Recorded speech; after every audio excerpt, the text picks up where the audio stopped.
So I'm chilly, slightly sweaty, but I have my notes and my handsome husband and my fake it till you make it attitude. And it's Tuesday. And it's Tuesday. I was gonna work that in later. Oh, sorry.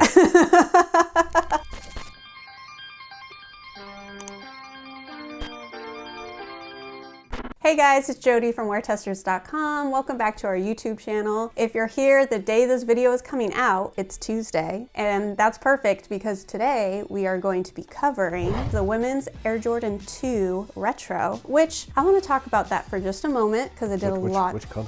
Well, that's the thing. I did a decent amount of research on it, going to all the different blogs, and this shoe has so many different names. One of them's the muslin, which checks out because it says muslin on the box. Another one is the Sunset Haze. Again, that colorway's on the box. But another version that I saw floating around, they were calling them the Crafts. These I don't think are the Crafts, but I looked them up. There was a mock colorway going around, but then they went and replaced them with pictures of this version of the shoe. Wow, Goat even calls these the Craft. That's what I'm saying. StockX calls them the Craft Muslin. And then there's the Craft Sunset Haze. So it's all very confusing to somebody who's trying to be a good fact checker. Honestly, I would call these the Craft just because I'm seeing the name so often. But at the same time, we just did the Craft 4s SE, in that you explained that craft means that basically they're kind of switching the paneling up, and nothing is switched up. Well, that's just what I've seen so far from the Jordan 1 Crafts, but the 4s were not like that, and then these are not like that even at all. The 4s had some different stuff to it. You should check out the video because it's really nice. So yeah, so it's just all over the place, but basically most of these names are just the colors. Yes. And so yeah, so it's not truly like a name. It's not like a nickname like the Last Shot or the Flu Games or the Playoffs or whatever, like where they have moments. They're just the colors. So these could be the Jordan 2 Craft, which might be what we end up calling the title. If you want the official colors,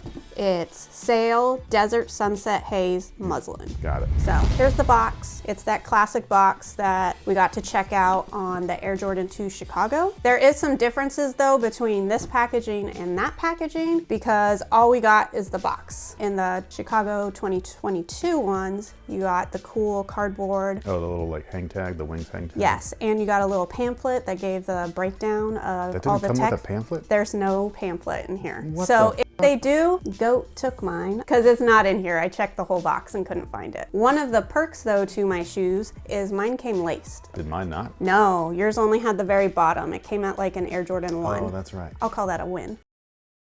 So diving right in, let's go over the tooling. Starting at the bottom, you'll see that we have the traditional Air Jordan 2 traction with the Nike branding. The Nike branding is actually a part of the polyurethane midsole, so if you actually like feel up your shoe, there's a little bit of squish to it, nothing crazy, but you can definitely tell there's a difference between the sail part and the rest of the traction that's rubber. Before we dive completely into the guts of the shoe, you know, like the tech and everything, I did want to point out something that I thought was weird. This is a women's release. The box is labeled as a women's release. It says it's a size 6. I am a women's size 6. But if you check out the bottom of the traction where they put the little numbers now, they've been doing that for a few releases. It's an OG feature. But mine says it's 4.5, and I was just kind of like, really guys? You're marketing this as a women's. Yes, I'm a 4.5 in men's or youth. You guys couldn't have like switched that out for us? You know, Jordan brand cutting costs where they can. Amazing.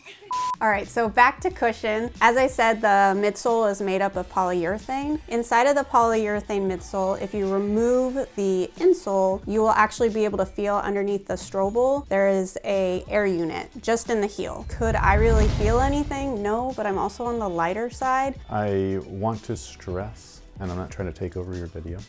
Not all the 2s are created equal. Those Chicago 2s, I personally find to be stupid comfortable. Like they're wickedly comfortable. Those, the midsole felt very firm compared to, and I'm talking about the shoe that you're holding, those felt very firm in the midsole compared to my Chicagos. So I think that the density is different. The insole's also different. I don't think that plays too much into it. But then if you were to even look at the 2 lows that I've reviewed previously, the Shelf Life and the Titan pair, like those were or extremely uncomfortable. So yeah, so I don't know what's happening. I just know that there's a lot of inconsistencies. This is exactly why we do these reviews, because like even though you think it's the same shoe, it's not. Like they're made at different factories sometimes. Some of them are straight up different countries, so like the densities are different. But for whatever reason, the Chicago 2s have been hella comfortable, and none of the other 2s I've been trying of these new batches have been remotely close. So I really hope that like some of these other colorways are comfortable, because they have some really cool ones coming. Speaking of the insole though, it's that Dream Cell stuff, and we all know what Chris thinks about them. What do you think? I didn't wear these outside yet because we still have to do the B-roll, so I only got to wear them around the house for a little bit. I wasn't blown away, guys, so.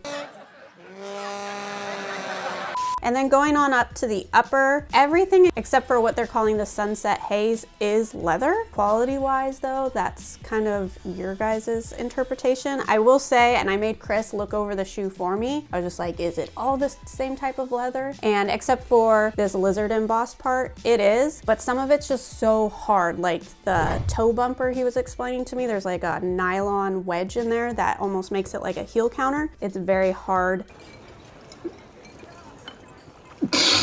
But the actual on top of the toe, it gives a lot of creasing. I actually liked how my foot looked. Like I was checking myself out in the mirror and I was like, I like how it's actually flexing instead of popping, if that makes sense. Like your dunks? My dunks, I love my dunks, but they look like my Reeboks that I get in the discount area, like very cheap. Wrinkly. Yeah. So the toe area and then the side panels up here is all the same. And if you squish it, you can see the PU coat or wrinkles. This portion up here, actually, our son, he got a pair of the Chicagos, and this is his favorite shoe. And we were asking like, why do you like them so much? And he's like, they're comfortable. And I thought he gave the most interesting answer, because Chris was like, why? Like, how do you feel they're comfortable? He didn't talk about underfoot, which is where Chris goes to for comfort. He didn't talk about around the foot, which is where I decide if something's comfortable. He loved all the padding around his ankles. So I thought that was very cute and descriptive. Now, as far as sizing, I'm a wide footer, and even as a wide footer, I would say go true to size. Maybe you could probably go down half a size if you wanted to, if you're not a wide footer, because there is some length to it, but I don't mind the length. I didn't feel like it was too much. My other note is, when I put them on, I was telling Chris that it almost felt like I was wearing a pair of Jordan 9s, which are kind of boot-like, because the shoe kind of floats around the top of my foot. So you had volume around,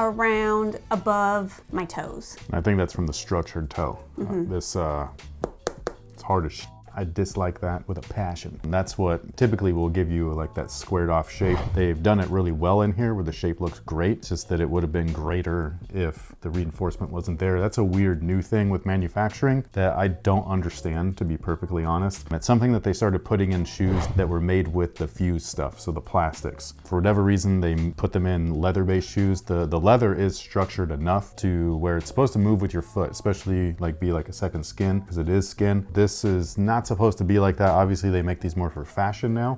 Big mistake. Big. Huge. As far as the shoe goes, tech spec wise, same exact thing as the men's. That's the one bonus that you get being in a women's shoe. So if you're comparing a women's Jordan to a kid/grade school Jordan, you're getting less tech in the grade school versions, which is interesting because when they feel like doing tech in the shoes, they do. So like when she and they make you pay for it. Oh yeah. So when she was talking about our son's pair, he wears a 3.5 youth, okay? So tiny. It has a heel air unit, polyurethane, midsole, all that stuff, and hot damn, I paid for it.